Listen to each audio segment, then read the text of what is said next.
Sige tay, bigyan kitang pera tay. Ito tayo, 1, 2, 3,000, 4, 5, 6, 7, 8, 9, 10,000 tay. Wala kaming ulam palagi. Kasi gabi-gabi nanalangin din ako sa mga ganyan. Ano ako sa radyo na sana ano ako dito ng mga sa TV yan. Minsan nahiya ako ano doon. Ngayon mga kababayan, isa mapagpalang araw pong muli sa atin lahat. Mga kababayan, nandito po ang Team Daddy Frankie sa Marangkalan, Barangay Basyao, Capiz po. Mga kababayan, habang ang Team Daddy Frankie ay namamalagi sa lugar na ito, may inilapit po sa Team Daddy Frankie na nasasakupan nila na may mga problema, may pinagdadaanan. Kaya gumawa ang team para makita o mapasyalan. Katunayan mga kababayan, ito po ang kanilang tinitirhan. Para malaman natin, papasukin at kukumustahin natin mga kababayan. Pero syempre mga kababayan, bago po tayo magsimula, sasamantalahin ko muna magpasalamat sa mga tao na tumanggap sa Team Daddy Frankie at lalong-lalo na din sa mga gumagabay sa aming mga pinupuntahan dito. Ganon din sa mga taong nagtuturo, sa mga taong karapat-dapat nating tulungan. Lalong-lalo na po sa inilalapit nila ngayon, bagaman hindi ko pa lubusang alam ano ang kanilang problema. Pero syempre mga kababayan, shout out ko po muna ang ating mahal na mayor dito sa lugar na ito, si Mayor Felipe Yap at ang kanyang vice mayor na si RJ Yap. Yan mga kababayan. At syempre ang ating barangay captain sa lugar na ito, si Cap Rolando Unisin. Yan. Maraming salamat po sa inyo. Isang malaking karangalan para kay Daddy Frankie, lalong-lalo na po sa mga kababayan natin dito na mainit na pagtanggap nila sa Team Daddy Frankie. Muli po, ako'y nagpapasalamat sa inyong lahat. Mga kababayan, samahan niyo po ako at tunghayan natin ang magkapatid na inilalapit sa Team Daddy Frankie. So, let's go. Tara mga kababayan, samahan niyo ako. Tapo. Sandali lang po. Magandang umaga tay. Sino po kayo? Ay, ako po si Daddy Frankie. Opo. Kumusta po kayo tay? Ito mabuti naman. Mabuti. Hindi ako makakita. Ay, hindi ka makakita tay. Vlog kasi ako. Tay, pwede ba ako pumasok para makumusta man lang kayo? Pwede. Pasensya ka na sa bahay namin, di ba? Okay lang tay. Kahit walang kapalatuan. Dalang ko po. Sige lang tay. Upo ka po tay. Balita ko tay, dalawa daw kayo dito nakatira. Oo, dalawa kami saka yung kapatid ko kapatid ko rin. Magkapatid po kayo? Oo. Siya rin, bulag rin yan. Nauna sa akin yan. Ay, bulag din si tatay. Ano pangalan nyo tay? Ako si Elvis Villar. Elvis Villar. Beng, ang palayaw ko. Si Tatay Beng. Ilan taon na po si Tatay Beng? Ay, mag-58 na. 58. Yung kapatid nyo po? Ang ilan ang ano mo? Ayun, edad mo? 66 66. Oh. na yan. Tay, ako po si Daddy Frankie. Papakilala lang po ako. Pasensya na kayo kung naabala ko kayo or nandito ako ngayon kasi inilapit po kayo ng barangay. Salamat. Tay, pwede bang tumabi ka dun sa kapatid mo para mapag-usap tayo? Tara mga kababayan, kausapin natin sila. Sino po panganay sa inyo? Siya ho, ako. Ano pangalan ni tatay? Pangalan mo? Po? Eben Road. Eben Rod. Tatay Rod, kumusta ka po? Ayos man ah. Ayos naman. Kumusta ang buhay-buhay? Okay man niya po na. Walang trabaho. Walang trabaho. Hindi naman makakita. Hindi marami makakita ang mata ko. Madilim. Nauna pa yan sa akin. Ilang taon na siya nabulag tayo? Mga 30 na raw. Pero dati, hindi naman kayo bulag. Hindi. Iguila pa kami. Naka-school sila, pag-aral siya ng elementary. Nakapag-aral si tatay na elementary. Oo, hanggang grade 6 lang. Opo. Paglabo ng mata ko, wala na po.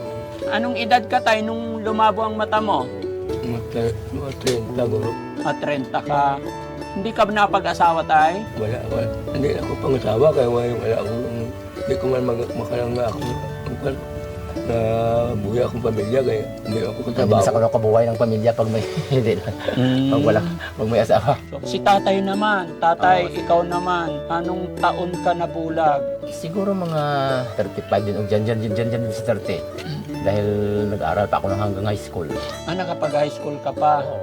After ng high school, doon na nagsimula. Nag-aaral ko pa, hindi pa ako nag-aaral ng college dahil wala naman ang mga magulang ko. Mananggiti lang naman ang tatay ko ng tuba. Tapos tay, ikaw din, nakapag-asawa ka ba? Wala na. Wala rin. Dahil sa pagkabulag ninyo, Wala, kaya wala. kayong dalawa na lang magkasama. Oo. Ilan po ba kayo magkapatid tay? 4. Ay, okay. Asan na yung dalawa? Yung isa yung pangatlo, hindi, Kapag dalawa na patay. ang una siyang nauna. Tapos yung pangalawa namatay, nabulag rin yun. Nabulag din. Bago namatay. Tapos yung isa, saan? Tapos yung isa, si Norman, ang hindi lang bulag. Nakapag-asawa siya. Yung kapatid nyo, Yung apat isa. kayo. Yung Apat. isa nakapag-asawa kasi hindi siya bulag. Tay, nakakalungkot naman yung nangyari sa inyo. Magkakapatid kayo, nabubulag. Pwede ba ikwento mo sa akin, Tay, bakit kayo nabubulag? Ewan ko, nagpa-doktor din ako. Nang nilin mga mata ko, nagpa-doktor ako. Eh, sabi ng doktor, wala na raw dahil pigment uveitis daw yan. Inborn Hindi ko alam, meron sabing Sang info. kakas, ang Sabi, ang inheritance ka pa. daw, hindi naman bulag ang mga kamag-anak ko yung namatay yung mama ko. Sa pagkatigulang lang yun, sa pagka-edad lang yun na hindi naman matay. So sa inyo, mga bata pa kayo, bakit kaya bata pa kayo nabubulag na? Hindi ko rin alam, iwan ko. Gaano kahirap yung dinadanas ninyo ngayon dito? Paano kayo nabubuhay ngayon? Paano yung pagkain ninyo araw-araw? Eh, yung ano namin, Tulungan kami. yung kapatid namin na hindi bulag, siya yung nag-ano sa amin, nagbibigay ng bigas sa simana-simana. Tapos mayroon din kung wala, hindi na ako nagpipilit. Naiyan ako mga kape namin groceries. Kaya lang, noon, nang namatay si tatay, 99 years old na, mayroong nakuwang kunting tapos kasi mayroon siyang pensyon noon. Opo. Isa siyang Second World War ba? Yan? Opo. Oo. Ano ba trabaho Veterans? ng tatay nyo noon? Oo, veterans yan. Veterans. Oo, yun ang bumubuhay sa amin. Hanggang ngayon, Ay, hanggang ngayon wala na dahil wala na siyang pensyon. wala na. Ang burial, hindi pa namin, yung claim namin, hindi pa ngayon dumating. Magwa 1 year sa 16 na, magwa 1 anniversary na niya. Eh, wala. So paano kayo? Paano yung pang-araw-araw nyo? Pakikwento mo nga sa akin, tay, kung gaano kahirap yung pinagdadaanan nyo. Ang hirap talaga. Iiyak na ako pag magkain ako, 2 bisis na lang. Ginawa ng bigas namin, pinapatama-tama ako lang. Kung mayroon pang bigas, pag walang bigas, nasabihan ko lang itong kasama ko dito ng lang sa mga bata. Sino nagsasaing, tay? Ako, nagsasaing ako dahil rice cooker. Diyan. Nagsasaing. Marunong ako magkain, marunong ako magsaing, marunong din akong magluto. Kahit Basta mayroong panakot lang dyan o mga dyan. Ako talaga, pahit isda, nagpiprito pa rin nga ako. Nagpiprito, ikaw sa after all na iyong kalagayan, tay, Oo. ikaw gumagawa dito sa Oo, bahay. ako- Paano mo nagawa yun, tay? Ibulag. Minamaster ko lang. Minamaster lang. Oo. Pero si tatay, hindi na nakakatrabaho. Hindi na siya talaga. Ako lang ang kung mayroong bigas, ako rin ang nagkuha. Ako pa Kain ako kung magluto. magtitimpla rin ako ng kape kung minsan yung aga. Nagtitimpla ang kape. Oo. Mabuti, tay, kahit bulag ka, hindi mo pinapabayaan yung kapatid mo. Ay, 2 lang naman kami. Kayo na lang magkasama dito talaga. Oo. Mayroon ditong mga pamangkin ko, ano na ko din, nanawag ako na tawag sa kanila kung mayroon akong sa kanila. Mayroon akong sa kanila, papunta doon sa kapatid ko. Wala na kaming bigas, wala kaming kape, wala kaming sabon, wala kaming toothpaste. Mabuti, tay, yung kapatid mo, binibigyan kayo parati. Nahihiya na nga ako Sabi niya, pag naubos yung pera ni tatay, wala na akong sa inyo. Wala akong bahala na Sabi mo yung kapatid mo, hindi na siya nakakatrabaho. Paano mo siya inaalagaan? Paano pagligo?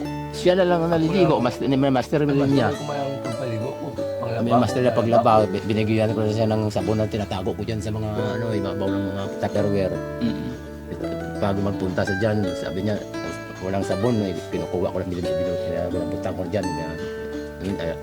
Dyan. Ako kunin lang naman yan, saka doon pa punta dyan, sa paliliguan. Tapos yung post namin, na mayroong electric din, sa tubig. Nagsasaksak lang ako ng ano dyan sa tukuan. Tapos ano ang mga tukuan namin, tubig. Opo. Tapos yung planggana, inano ko na dyan sa kanya. Kaya mo naman. Kaya ko. Up, dito sa loob ng bahay, sanay ka na. Sanay ko na lang yan. Hindi ka naman nahihirapan tayo. Naghihirap. Kaya lang walang magagawa. Ang hirap pag hindi mo ginagawa, wala ka. Wala ka lang mo. Wala, hindi ka na alam kung anong gagawin mo, kaya ginagawa ko. Kahit na kinakapa-kapa ko lang dyan ng kwan, minamaster ko na lang. Ang hirap talaga. Ang pag bulag ka. Sama ka buhay lang mo. Kung minsan, Amo kami sini.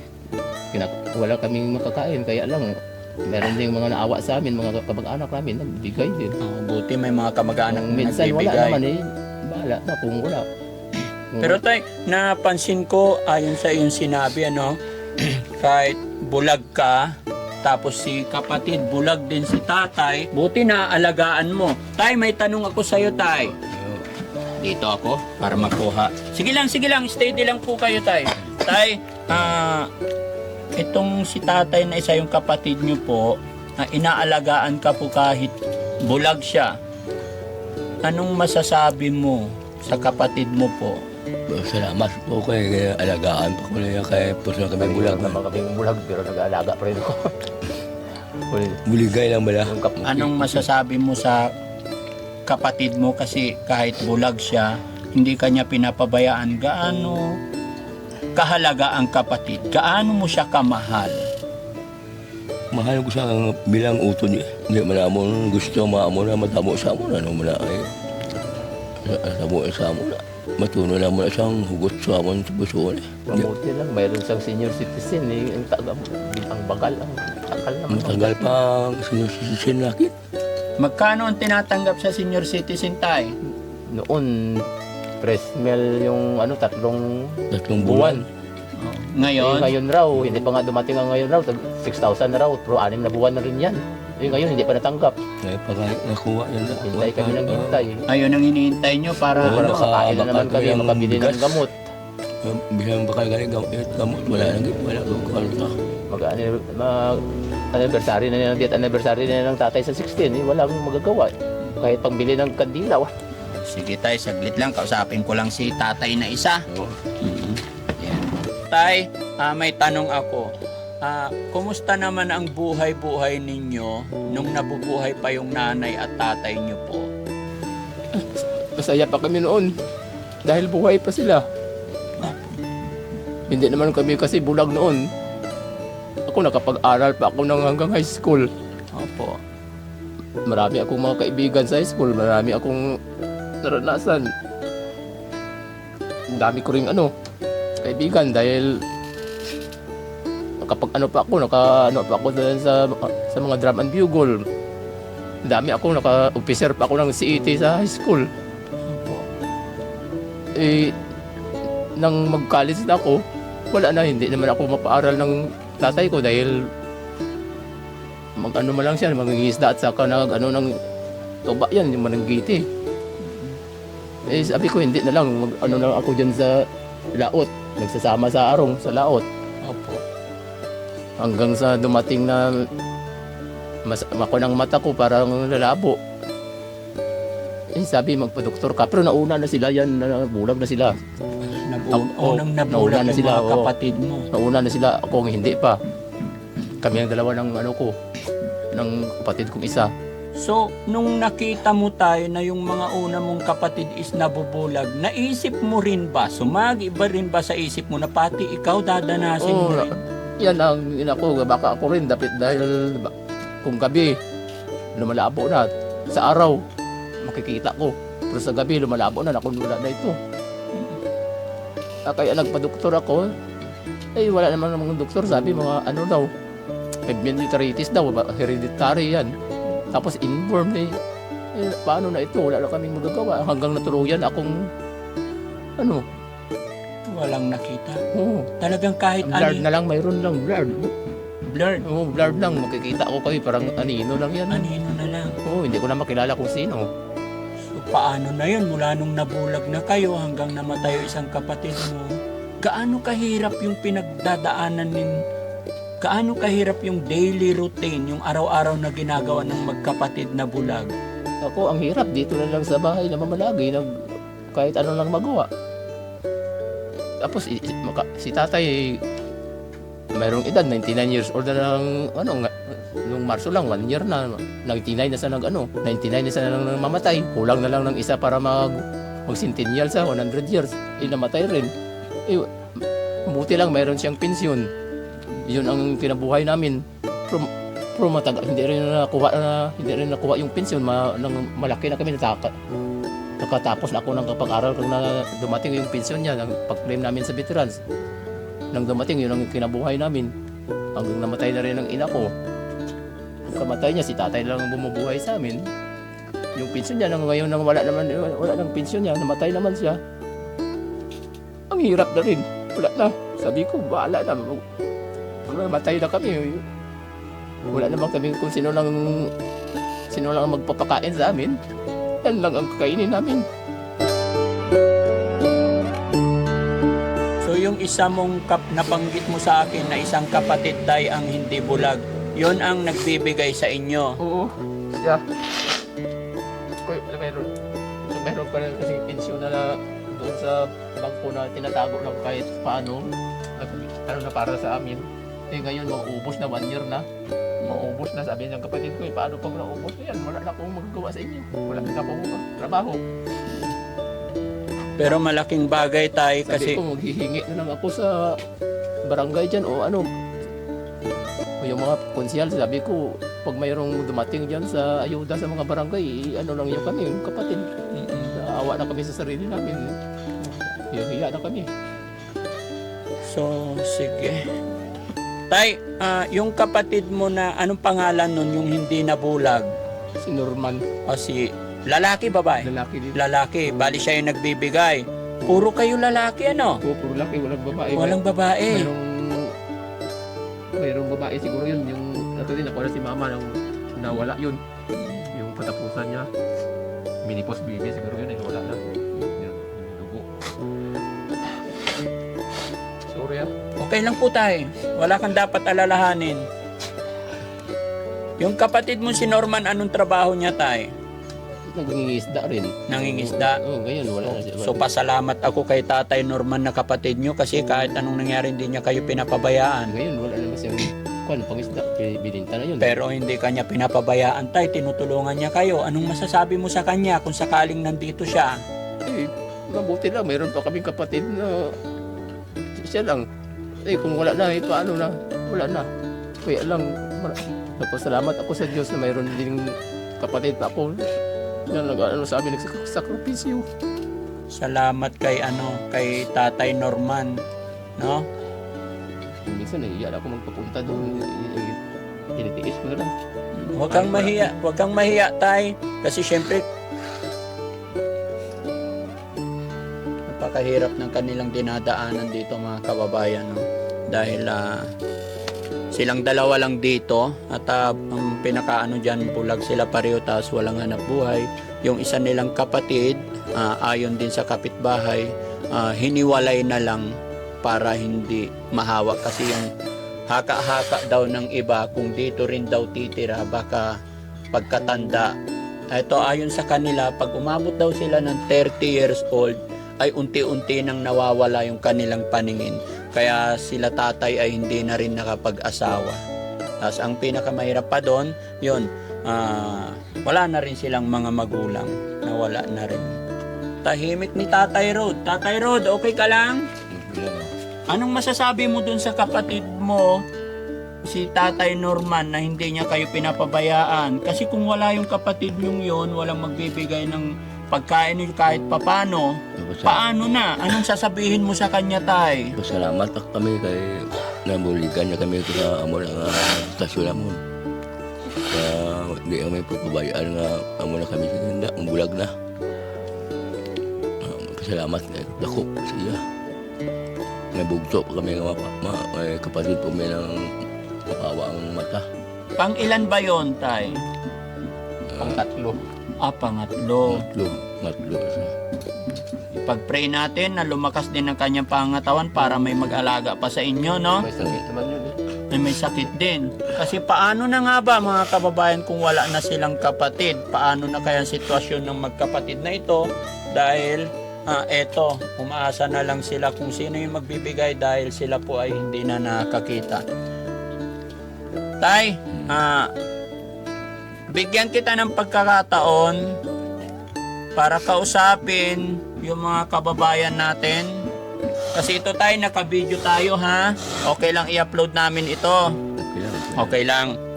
So, dahil sa pagpapaunlak mo tayo, bigyan kita pagkakataon, manawagan tayo sa mga kababayan natin. Baka sakali may makapag-abot ng tulong po sa inyo. Sige tay. Kahit salitang Bisaya tay, okay lang, walang problema. Ngayon ko, bulig kami nga kapatid. Wala na kami ng pera, wala na kami ng trabaho. Sige makabulig sa amon, salamat kami tako. Tubuhi kami. Sige tay. Kapit lang tayo tay. Si tatay naman. Tay, gaya na aking sinabi, laban lang tayo tay. Nararamdaman ko yung hirap na dinadanas ninyo.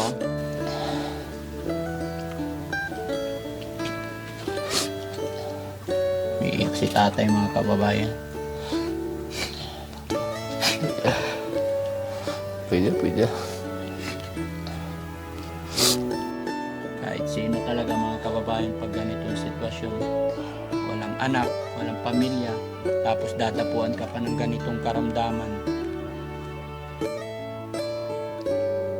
Sige tay, manawagan tayo tay, baka may makapanood ng videos natin, may mga pag-abot ng kaunting tulong. Kung sino man ang nakakita dito sa kay Tito Frankie, nais ko sana hingi ng tulong sa mga kababayan ko kung sino maawa sa amin.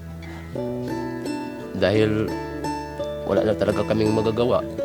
Hindi naman kami makapagtrabaho. Mayroon din akong ID sa PWD. Wala namang pensyon, wala namang ayuda. Hindi ko na alam kung anong gagawin ko. Hindi naman ako senior citizen pa. Hindi pa ako pina-apply. Dahil 58 pa lang daw ako. Sana mayroon makatulong sa amin ng kung sino lang makatulong sa amin, tatanggapin namin, ano lang namin sa Diyos. Diyos na ang bahala sa inyo ang lahat yan. Diyos na lang ang bahala magtulong sa inyo. Wala kaming magagawa na. Yung mga mabuti, yung mga classmate ko noon, Batch 86, tinutulungan din ako pag mayroong reunion. Salamat ako sa kanila. Pinadalhan nila ako ng kahit kunti. Sige tay, sige pasalamatan mo rin tayo yung mga tao, mga tumutulong, hindi nakakalimot sa'yo kahit anong mangyari. Salamat sa mga kabats ko noon. Nung high school ako, 86. Tinutulungan niyo ako pag kahit hindi ako dumating sa reunion, tinutulungan niyo ako. Sa kay Diyos na lang ang bahala. Ipasa Diyos ko na lang ang lahat. Tama yun tay, wala tayong ibang pagsusumpungan ng ating mga hinaing, ating mga problema, kasiyahan, kagalakan, tanging sigad lamang po. Ano tay? Siya lang ang bahala sa inyo. Sa Diyos na lang ang bahala sa inyo. Siya Sige. ang magbayad. Sige tay, huwag kang mawala ng pag-asa tay. Sige, at least, malakas pa rin ang pangangatawan ninyo tay. Salamat sa Diyos. Pa rin. Opo. Sige tay, meron akong kaunting tulong na ibibigay sa inyo. Sana makatulong to. Pasalamat ko yun. Diyos na lang ang bahala sa inyo. Opo. Tulong sa akin. Sa Diyos na lang kayo ihingi. Opo. Hihingi ako ng tulong sa Diyos. Diyos ang bahala sa inyo. So tay, pag nagbigay akong pera sa inyo, paano nyo may ingatan tay? Pang groceries namin yan. Bili ng bigas. Paano yan tay? Hindi na, Sa kuryente. hindi na po kayo nakakakita. Marunong naman akong magkwal. Ano ko lang sa kapatid ko. Sige tay, Ano ko lang sa kapatid ko. Ibigay. ibigay sa kapatid para siya na mag-budget. Doon na naman kami ng pang-groceries. Siya naman ang nagbigay ng groceries dito Sa amin, bigas. Sige tay, bigyan kitang pera tay. Ito. Naku, maraming salamat. Talaga. Po. Ito tayo, 1. Tagpa 500 kasi yan tay. 2, 3,000, 4, 5, 6, 7, 8, 9, 10,000 tay. Maraming salamat.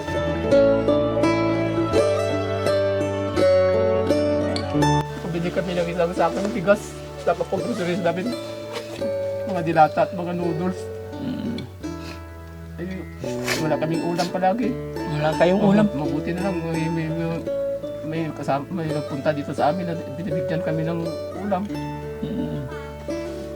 Kung minsan wala rin. Kaya mo tayo, basta laban lang tayo. No? Salamat sa mga Basta lang ang bahala sa inyo. Opo. Anong Tito Frankie? Ba? Opo, Daddy Frankie Daddy po. Frankie, ha? Opo. Maraming salamat, ha? Walang anuman yun, tay. Ikaw talaga ang hulog ng langit sa amin. Kaloob po yan ng Panginoon, tay. Hulog ka ng langit sa amin. Sa Diyos ko na lang balang mag-ano sa inyo. Salamat, tay. Ito pa sa Diyos ko na lang kayo. Opo. Dahil kayong nakaunang punta dito sa amin. Opo. Kasi gabi-gabi nanalangin din ako sa mga ganyan. Ano ako sa radyo na sana ano ako dito ng mga sa TV yan, yung mga sa GMA yan, yung ano yan. Kahit sino nandiyan sa ano. Napaparingan mo sa radyo. Oo. Alam mo rin yung mga vlogging, tay. Oo, mga vlogger. Mga vlogger. Noon may vlogger nga. Ano dito daw, binigyan niya daw yung nagkasakit doon sa Dinugmaan at saka doon sa Basyaw. Opo. May nagsabi sa akin ako, sana sinabi niyo na hingi rin kami ng tulong dahil bulag kami ditong dalawa. Yun. Kaya inano ng Diyos ang panalangin ko. Oo, Mayroon salamat. kami- Mayroon pa siya palang inano sa amin. Basta lagi mo lang tatandaan, tay. Ano't ano man ang hirap pinagdadaanan natin, alam mo yung point, yung time na hopeless ka na, walang-wala na, pero may darating at meron darating na biyaya. Darating na biyaya. Gagawa at gagawa ng paraan si God, no? Kaya kagaya nito, kagaya ng oras na ito, napadaan kami dito, kaya nakaabot ka ng kaunting biyaya galing sa Panginoon. Salamat sa Diyos. Salamat sa inyo. Opo. Walang ano man, Salamat sa tay. Panginoon. Si tatay naman, ano naman masasabi ni tatay? Tatay Rod, ano masasabi mo at may blessing na dumating ngayon? Maraming salamat. Nakapunta ka dito sa amin. Opo. Punta kami sa kay tatay. Ingatan nyo na lang tayo yung perang bigay ng Daddy Frankie, ano? Salamat, Salamat Daddy Frankie. Salamat. Ganda ang bala sa inyo. Opo. Salamat Kapunta din. na kami doon sa kay tatay sa kanyang death anniversary, ng kandila. Bibilan nyo ng kandila. Magsisindi kami doon sa 16 at saka mag-release sa San Jose sa 19. Sige. Kaya birthday ko ngayon sa 19. Navy. Meron kaming pansit na 1 kilo at kapili. Walang. So, ayan mga kababayan, ito po ang kalagayan nila tatay. So, napakahirap. Ito yung bahay nila. Kung makikita nyo, lahat ng gamit nasa sulok. Tignan nyo po yung mga kanilang saingan, lutuan. Ganun talaga mga kababayan dahil sila po ay bulag. Pero pinakamaganda doon, pasalamatan natin sa Panginoon kasi naabot ng Team Daddy Frankie at nakapag-abot tayo ng kaunting tulong pinansyal. Mga kababayan, kung sino man po ang may mabubuting kalooban dyan, pwede pa po tayo magpaabot ng kaunting tulong para sa kanila. Kahit kaunti, pag pinagsama-sama, ay malaking bagay na po yan. So once again mga kababayan, maraming salamat po lalong-lalo na sa mga kababayan natin na nakasalamuha ni Daddy Frankie dito sa bayan, lugar ng Capiz. Ayan, salamat po sa inyong lahat, ganun din sa ating mga followers, subscribers, lahat po na tumutulong din sa Team Daddy Frankie, lalong-lalo na sa Team Rise Above. Maraming salamat po always. Thank you so much, Daddy Frankie po, from Pangasinan, anak ng Pangasinan. Ayan, thank you po.